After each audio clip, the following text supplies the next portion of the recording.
Good afternoon. Good afternoon. It's a high honor and a distinct privilege to be joined today by Whip Catherine Clark, Caucus Chair Pete Aguilar, members of House Democratic leadership, and the House Democratic Caucus.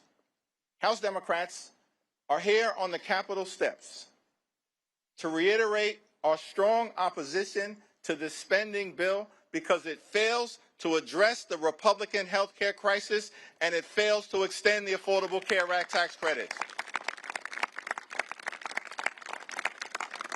House Democrats will continue to support our men and women in uniform. We will continue to support hardworking federal employees.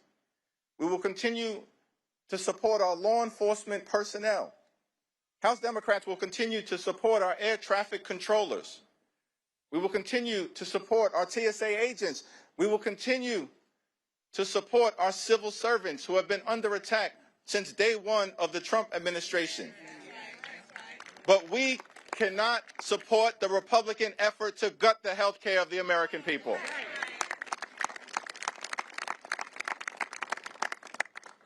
Today, House Democrats will introduce legislation to extend the Affordable Care Act tax credits for 3 years, to make sure that tens of millions of Americans don't experience dramatically increased premiums, co-pays, and deductibles. We believe that working-class Americans, middle-class Americans, and everyday Americans deserve the same level of certainty that Republicans always provide to the wealthy, the well-off, and the well-connected. The same level of certainty. And so we're calling upon our Republican colleagues to join us and extend the Affordable Care Act tax credits. And we will be working hard today, tomorrow, and throughout the balance of this year to make sure that those Affordable Care Act tax credits are extended. Now, Republicans control the House, the Senate, and the presidency. They own the mess that has been created in the United States of America. They own it. In a few hours, we will convene on the House floor. And our message to the American people is no matter what happens on the floor later on today, our promise to you remains the same. House Democrats will continue to fight to make your life more affordable. House Democrats will continue the fight to address the Republican health care crisis, and House Democrats will fight to extend the Affordable Care Act tax credits. This fight is not over. We're just getting started. We're just getting started. Now, among the many outrageous things that has been said during the Trump Republican shutdown or done during the Trump Republican shutdown, the longest shutdown in American history, is that Donald Trump made the stunning claim that in his mind, he holds two titles, that he has two positions. Donald Trump says that he's both the president and the Speaker of the House.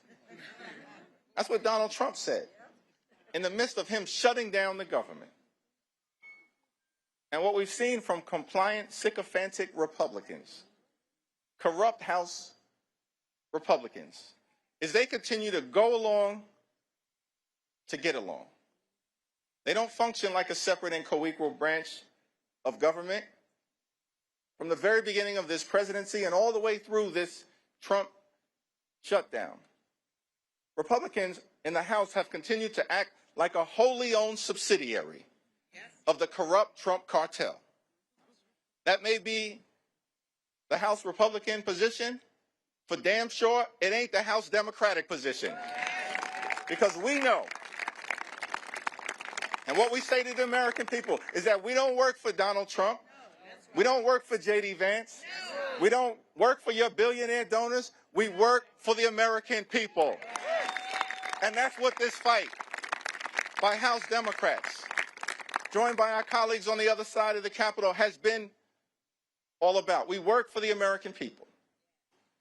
As we stand on the Capitol steps, ready to continue this battle on the House floor, a battle that we waged week after week after week, and that will continue regardless of the outcome.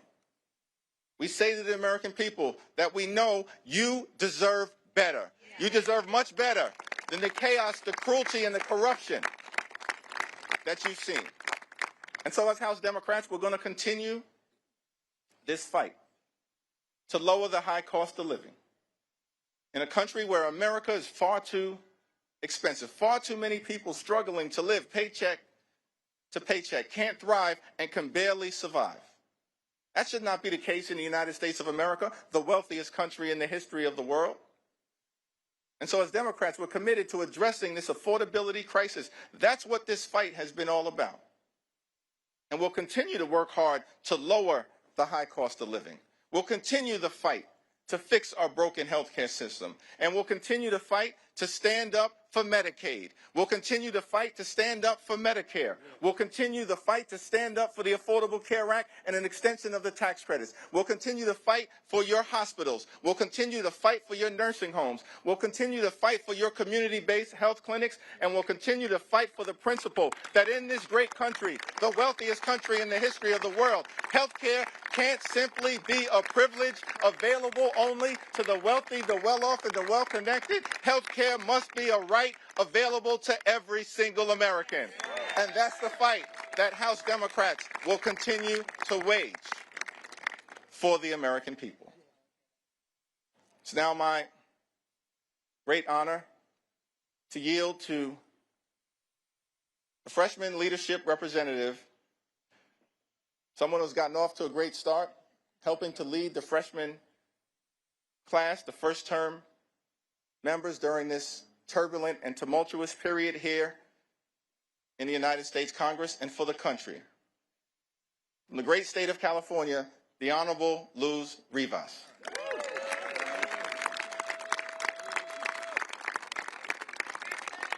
Thank you, Leader Jeffries, Whip Clark, and Chair Aguilar for your leadership. House Democrats are back in Washington, D.C., ready to vote once again to protect health care for working families across the country.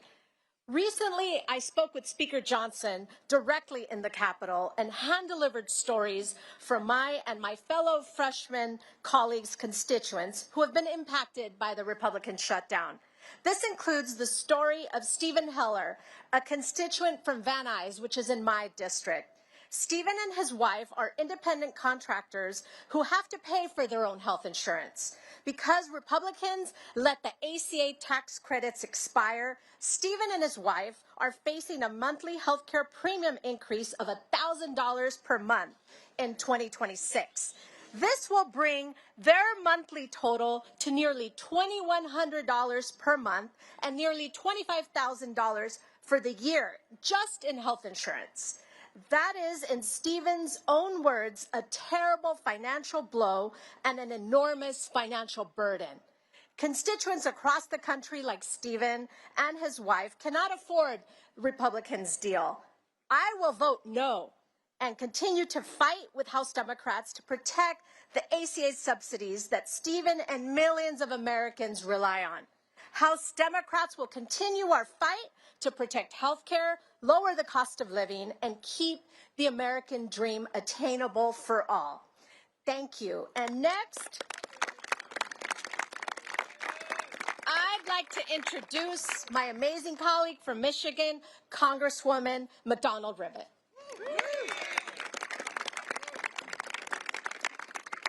Thank you very much.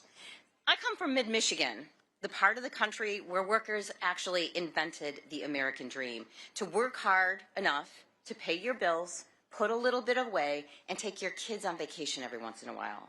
But the dream is further and further out of reach. In my district, 70% of our jobs pay less than $60,000 a year. So this health care crisis that Republicans have created, $1 trillion in Medicaid cuts and gutting the ACA in order to pay for the tax break for the ultra-wealthy, is making things so much harder. So let me give you an example. A couple in my district, they actually go to my church. called and told me they're in their 60s and they rely on the ACA tax credits to pay their insurance premiums. But now, because the Republicans have failed to extend these credits, their insurance premiums are going to jump by $11,000 next year. An impossible sum for people on the edge of retirement. Health insurance already consumes 72% of their retirement income. Let me say that again. 72% of their retirement income, and is about to go up another $11,000. That means they're facing devastating choices between doctor's visits and paying the mortgage, between cancer screenings and putting food on the table, between prescription drugs and heating their home.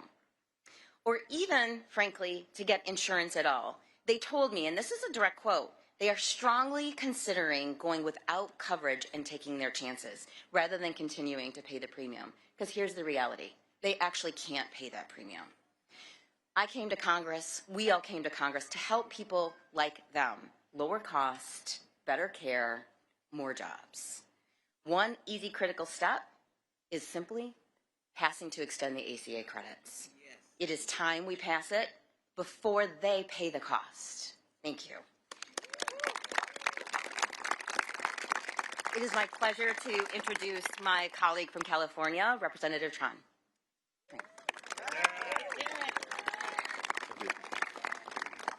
Good afternoon. I am Congressman Derek Tran, and I proudly represent Orange and LA counties in California's 45th district. Today, I want to share the story of Peter and Esther. Peter and Esther are retired and living in Orange County, California. They're on a limited income, and their health insurance costs are overwhelming. They pay over $18,000 every year just in health care premiums. And next year, their costs are going up to over $21,000. When you're retired and living on a fixed income, that kind of cost increase can be devastating. Peter has been trying to get his wife, Esther, on Medicaid so she can get the care she deserves without going bankrupt. But he keeps hitting roadblocks. The red tape, long lines, and staffing shortages preventing Esther from even being considered for Medicaid coverage is harmful to our country. And instead of joining us to fix this crisis, the Republican majority has demanded more cuts, causing more pain and suffering for the American people. I am here today for people like Peter and Esther. They deserve better than this. Every American deserves better than this. While we're fighting for health care, Republicans are fighting for tax cuts for the billionaires. I'll keep fighting to make sure people like Peter and Esther can afford the care that they deserve. And I hope our colleagues on the other side of the aisle will join us. Thank you so much.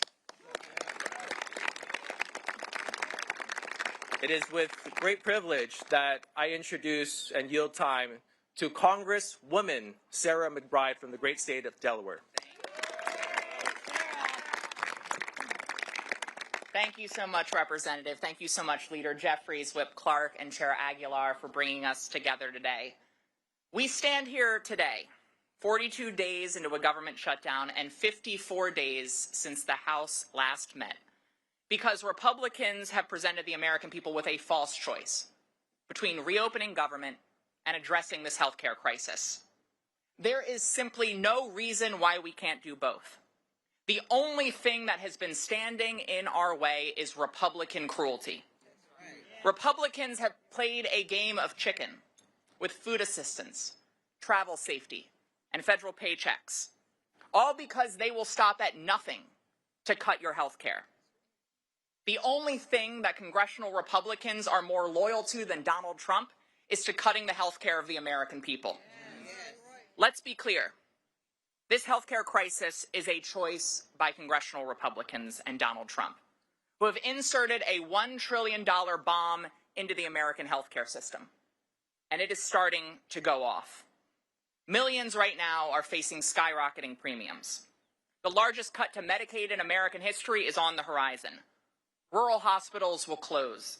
Doctors' offices will shutter. Donald Trump loves to own things and slap his name on them. Well, he now owns the American healthcare system. It is Trumpcare. Millions losing coverage, that's Trumpcare. Americans paying more for insurance, that's Trumpcare. Everyone having to drive longer and take more time off work, that is Trumpcare.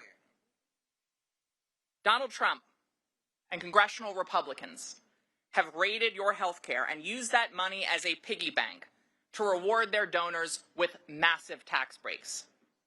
Cruelty is the currency of his corruption, because Donald Trump only cares about himself, his ballroom, and his billionaire buddies, and he certainly doesn't care about you.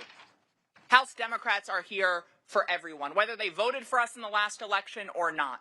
I'm here on behalf of all of my constituents, including a family of 4 in Middletown who will see their premiums skyrocket by $10,000 next year.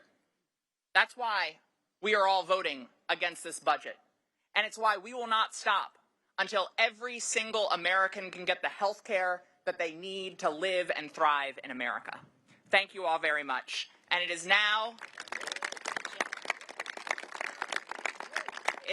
my pleasure to introduce my friend from the great state of Alabama, Representative Shamari Figures.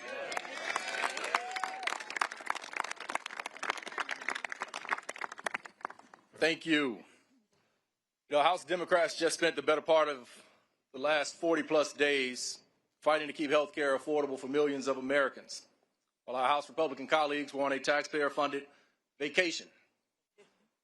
During this shutdown, the realities hit home for a lot of people.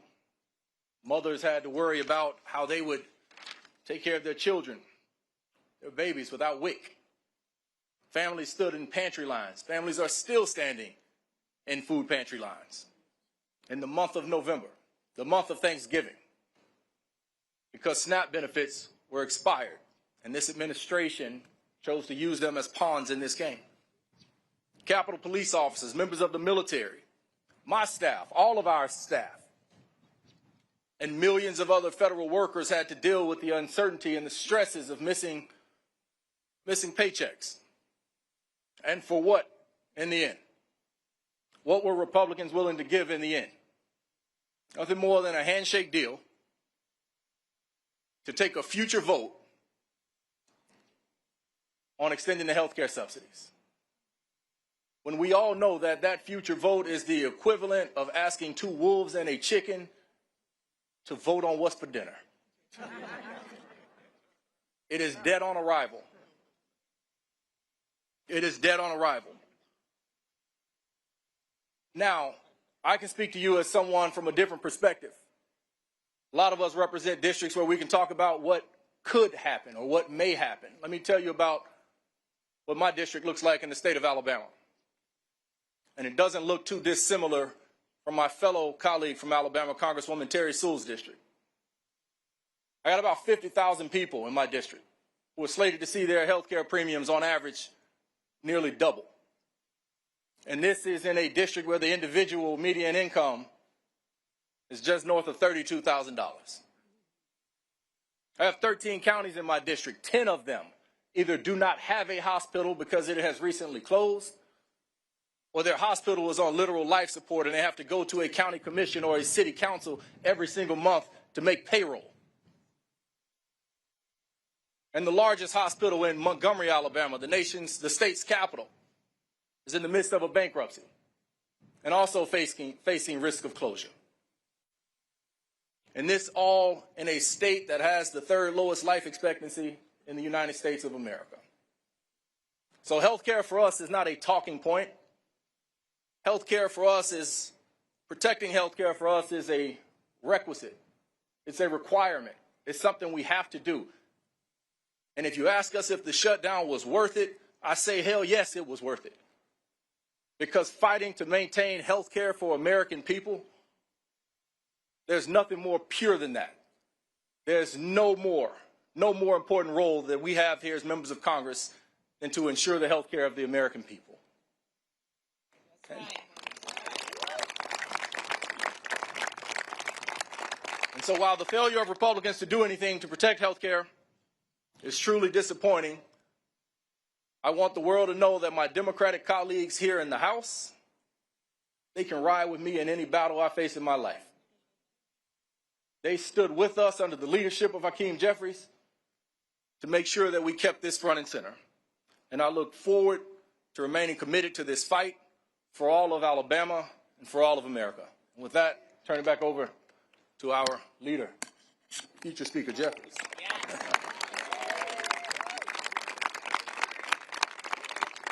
I want to thank all of our distinguished colleagues who spoke so powerfully and eloquently about the nature of this fight that we continue to wage on behalf of the American people.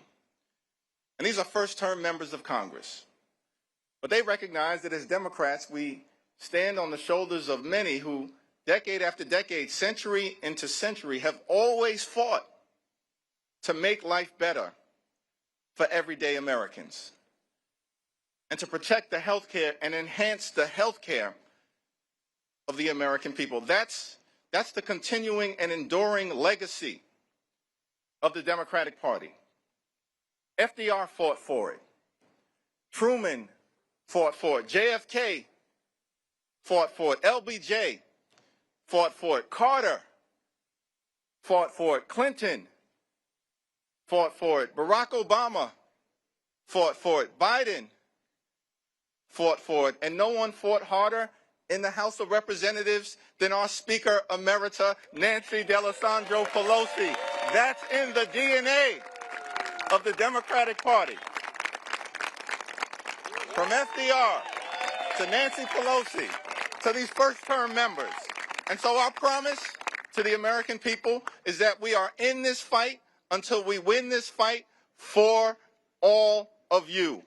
Cancel the cuts, lower the costs, save health care. God bless you. God bless the United States of America.